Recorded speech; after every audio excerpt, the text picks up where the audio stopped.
എവിടെയാ മഹാനായ മനുഷ്യൻ? എവിടെയാ ജനസേവകൻ? ഞാൻ മുതലാളിയെ കുറിച്ച് കവിത എഴുതിയിട്ടുണ്ട്. ആരോട് ചോദിച്ചിട്ട്? അനുഗ്രഹിക്കണം മുതലാളി. നന്നായി വരട്ടെ. ഈ പിണറായി വിജയനെ നാടിന്റെ അജയ്യനായും തീയിൽ കുരുത്ത കുതിരയായും കൊടുങ്കാറ്റിൽ പറക്കം കഴുകനായും ചിത്രീകരിക്കുന്ന ഗാനമാണ് സോഷ്യൽ മീഡിയയിൽ ചിരി പടർത്തുന്നത്. അയ്യോ ചിരിക്കല്ലേ, ഇത് ചിരിച്ചാ പിന്നെ ചിരി നിർത്താൻ പറ്റൂല. പിണറായി വിജയൻ നാടിന്റെ അജയൻ. കേട്ടോടാ ഐശ്വര്യത്തിന്റെ സംഗീതം. ഈ ശുദ്ധ സംഗീതം ശ്രമിച്ച് ഈ ജർമ്മൻ സംഗീത സാഗരത്തിൽ തീർത്ത് നമുക്ക് അല്പസമയം വിശ്രമിക്കാം. നാട്ടാരക്കെല്ലാം സുപരിചിതൻ. എടാ വർക്ക് ഇവന് ആള് കൊള്ളാലോ. പക്ഷേ മൊയിലാളി ഇവനിത് കവല ചെന്നല്ലേ പാടേണ്ടത്, എന്നാലല്ലേ ആളുകൾക്കിടെ മൊയിലാളിക്കൊരു അത് ശരിയാ. പിണറായി വിജയൻ നാടിന്റെ അജയൻ. നാട്ടാരക്കെല്ലാം സുപരിചിതൻ.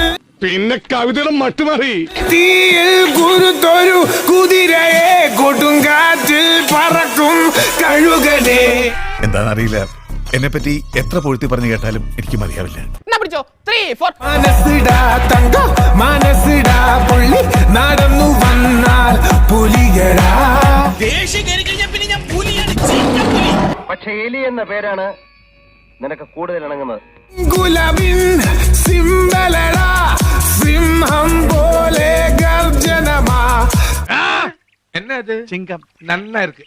ഇടതുപക്ഷ പക്ഷികളിൽ ഫീനിക്സ് പക്ഷി പിണറായിയ. മാസിടാ ക്ലാസിടാ നീ മാസും ക്ലാസും ചേർന്നതാ. തലകടാ 10 തലകടാ 8 ദിക്കുകളിലും ദില്ലടാ. ഇത് വലിയ ശല്യമായില്ല പണ്ടാരുടെ കാര്യമായിട്ട്. ശ്രീനി ആ ഗിയർ ലിവറിങ് എടുത്തോളൂ, ഇയാളെ തലക്കിടൊന്നും കൊടുക്കട്ടെ. ലെവലടാ വേറെ ലെവലടാ കിടിലോ കിടിലം ആണടാ. 8 മിനിറ്റോളം ദൈർഘ്യമുള്ള ഈ വീഡിയോയിൽ പിണറായിയുടെ ചെറുപ്പം മുതൽ കൗമാരം വരെയുള്ള മാസ് ജീവിതം ദൃശ്യവൽക്കരിക്കുകയാണ്. താനതെടുത്തത് നന്നായിട്ടുണ്ടല്ലോ. Thank you. കൊണ്ടുപോടോ.